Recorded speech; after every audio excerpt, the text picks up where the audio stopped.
Mula pala dito sa Edmonton, papuntang US, dito sa bandang San Francisco. Pag magpa-play kami, 4 hours and 55 minutes. Pero pag magda-drive kami, aabot kami ng 24 hours or to 25 hours. So isang araw din yon. Ano, mahal na rin. Dito pala may sunog Dito daw nag-start sa may Palisades ba ang tawag dito? Yan. Grabe. Kenneth meron din. Sa Hearts, Eaton meron din. So ito LA na to, no? Itong kabuuan na to, no? LA na to, no? Tapos yung yung pupuntahan natin kung sakali dito yung San Francisco. Taas. Sa taas pa. Yeah.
Yon, nagbabalik na naman ulit tayo, kung saan ho kayo naroon. Magandang umaga, magandang tanghali at magandang gabi sa inyong lahat. Siya, kamusta ho kayo? At kung nasaan sulok ho kayo ng mundo, ingat ho ang lahat at God bless sa inyo. Ito ho, tayo muna ho, magkakapay, at mamaya-maya ho tayo magkwentuhan ng kaunti. At kanina, tuwing umaga ho ako binibisita ko itong sasakyan. Kaso hindi ko naman i-start itong aking truck. Parang mga 3 weeks ko na yatang hindi ito nagagamit. Ngayon, pagdungaw ko, pagsilip ko doon sa bintana at ini-start ko, hindi na ilaw, hindi na tunog. Pagpasok ko kanina din, ayaw mag-start.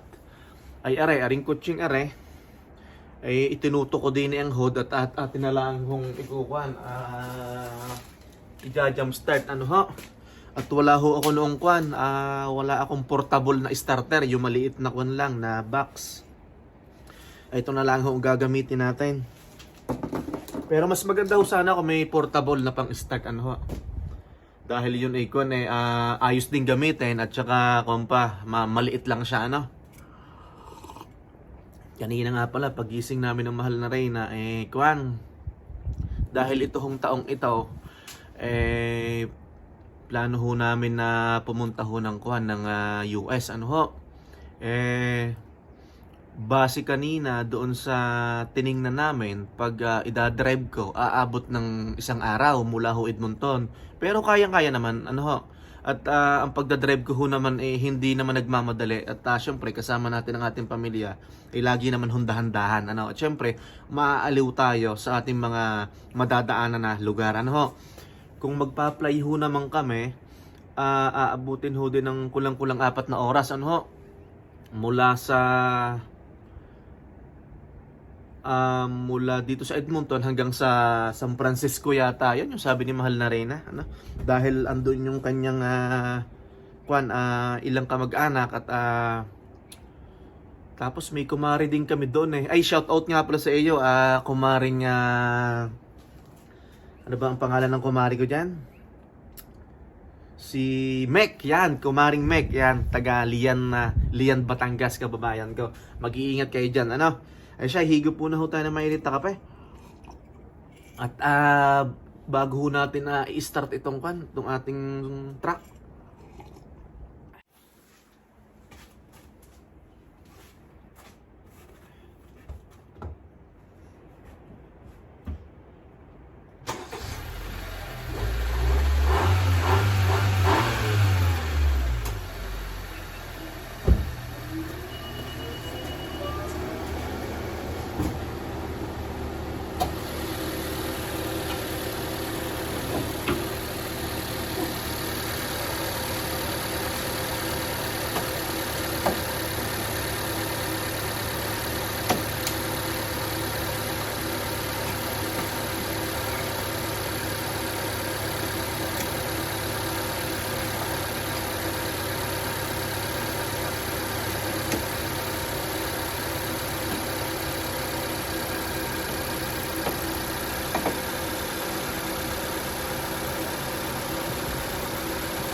Okay, try nga natin kung magi-start na.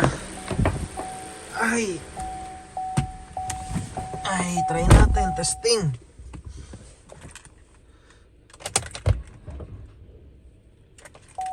Ayaw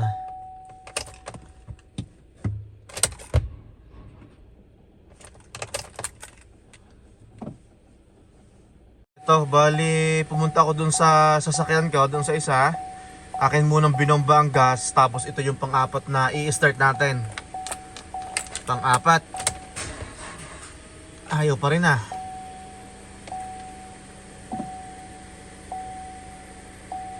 Yon, okay na. Dapat araw-araw. Ay, nakakalimutan ko nga i-start. Bali, ang ginawa ko, si tatay ang aking pinag-start nito. Tapos pumasok ako doon. At binomba ko ng binomba ang sasakyan. Ito, habang binobomba ko, sinabayan ni tatay ng start. Ito, parang 3 linggo yata hindi naandar ito eh. Ayan. Ayos na.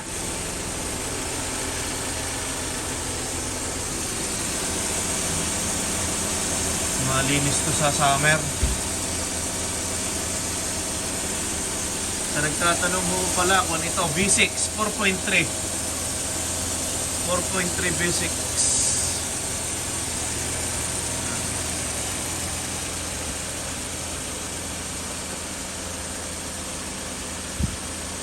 Magi-snow ngayon eh.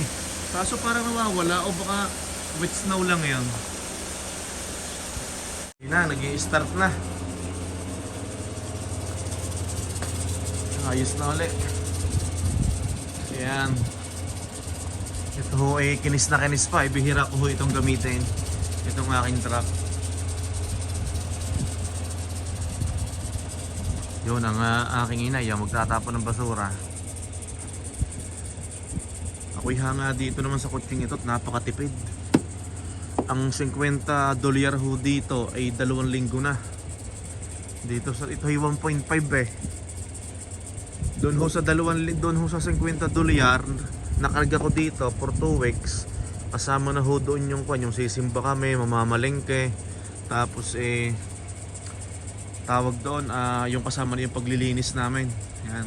Dito, ang 50 dolyar. Wala pa isang linggo. Yan. So, ikaw pa, kinis na kinis. Kung sakali, kung pupunta kami ng US, ito ang aming dadalhin at komportable. Kahit medyo malakas kumain ng gasolina, ayos naman at ang sakay naman ay komportable. Ayos din naman ang kotse. Maganda din naman ang kotse nga at matipid din. Wala naman akong sinasabing masama din kaso ito pag namili ang mahal na Reyna, pag nagbibili ng kung ano, talagang saktong sakto ito sa kanya. Ayan. Ayan. Tutunaw ho oh. Nagtutunaw.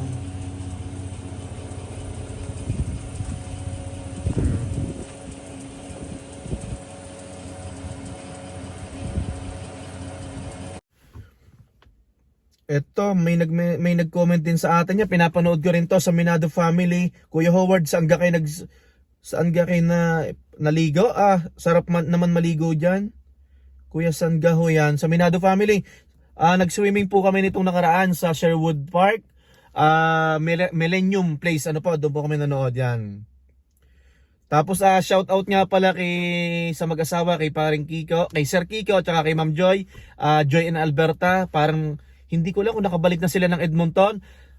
Sana all nagbakasyon ng Pilipinas. Yan, maraming salamat po Ma'am Joy and Alberta.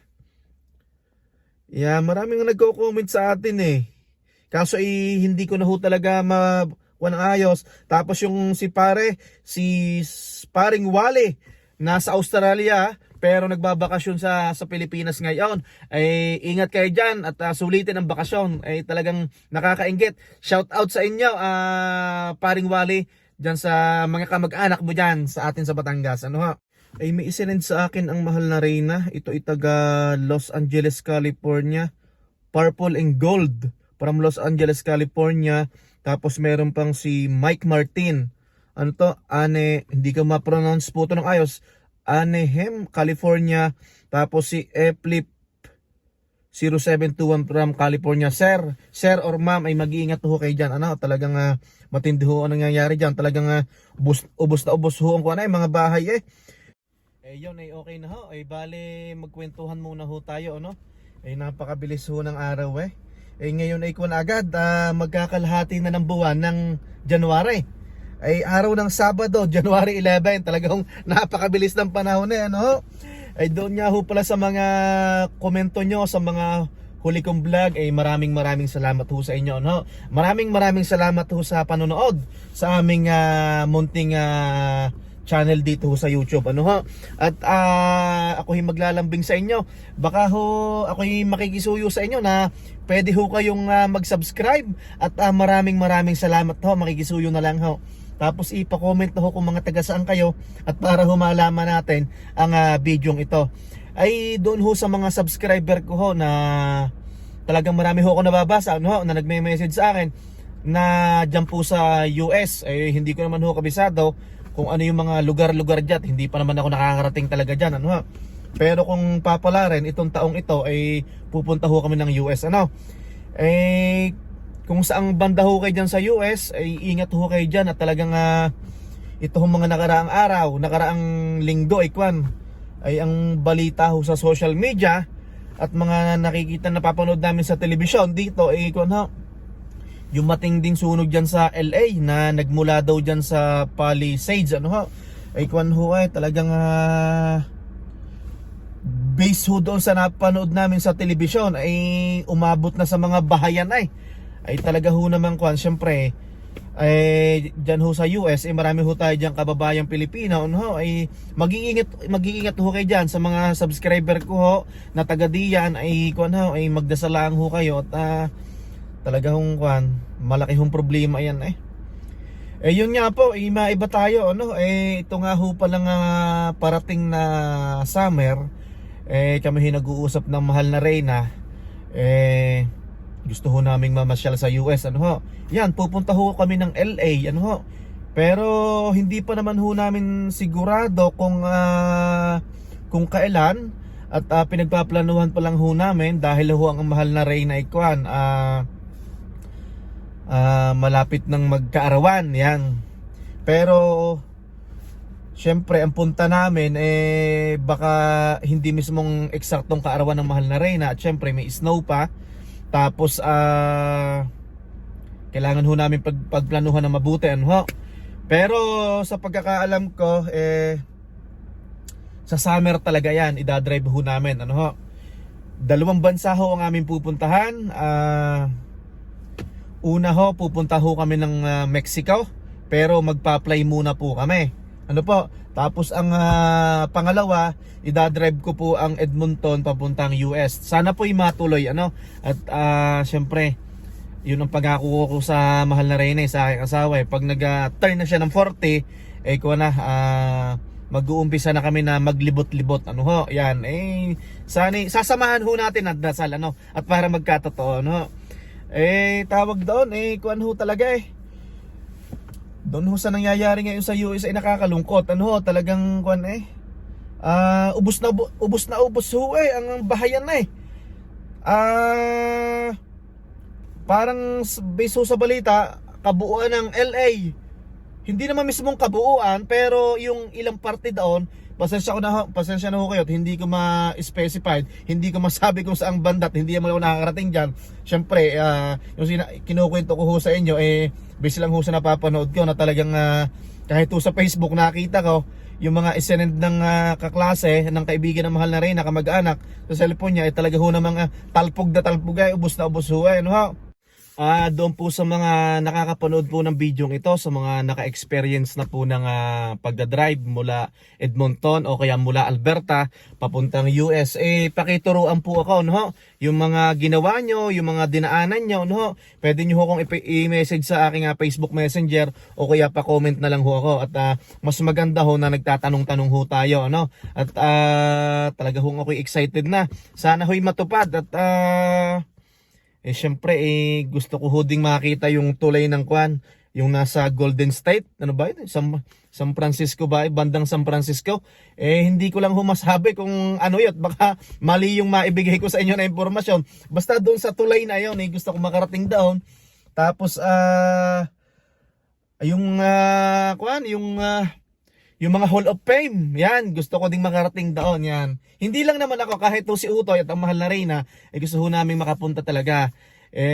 Pinagpaplanuhan ho namin, hindi ho namin kung kailan, pero sana talaga hong matuloy, ano.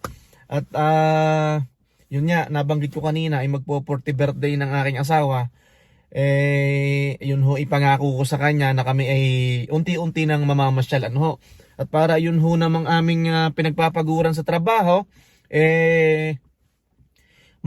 at least masuklian ho naman yung aming pagod sa trabaho. Talaga ho dito sa Canada pag hindi ho tayo masipag hindi ho tayo makakabili ng kung ano-anong bagay na kuya makakapunta sa ilang lugar na gusto ho natin. Basta ho masipag dito sa Canada, talaga hong may mapupuntahan ho yung ating pagsisipag, ano ho. Syempre hindi naman ho tayo puro trabaho.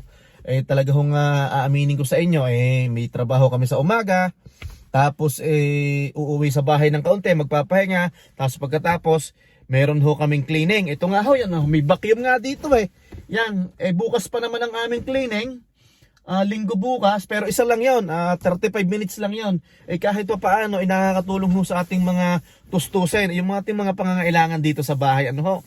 Inuulit ko ho, lalo na ho dyan sa mga, kahit hindi ho natin kakulay, dyan ho sa US, ay ingat ho kayo dyan sa mga kapwa ko Pilipino, no? Sa mga subscriber ho natin dyan, ay mag-iingat ho kayo dyan. At pag ito'y natuloy, ay magkita-kita ho tayo dyan, ano? At maraming salamat ho. Mas maganda na ho yung may plano kaysa wala, ano ho? Yan, para ho tayo may ma-inspired sa ating mga sa pagtatrabaho para hindi tayo mapagod, ano? Ganoon ho kasi lagi aking iniisip, kahit ako'y minsan nag-overtime o kaya ito, kuskus kami ng kuskus, sa kabila naman ng mga sakripisyo at paghihirap na ganyan, mababawi din yan, magiging masaya tayo, yun. Magiging masaya tayo. Yun lang po, at hindi po matatapos ang araw na to na hindi ako nagpapaalam sa inyo. Kung saan po kayo naroroon, magandang umaga, magandang tanghali at magandang gabi sa inyo lahat. Maraming salamat po. God bless everyone. Bye-bye! Umapatak na ang snow. Baka ito na yung snow na hinihintay. Umapatak na ho. Ayan o.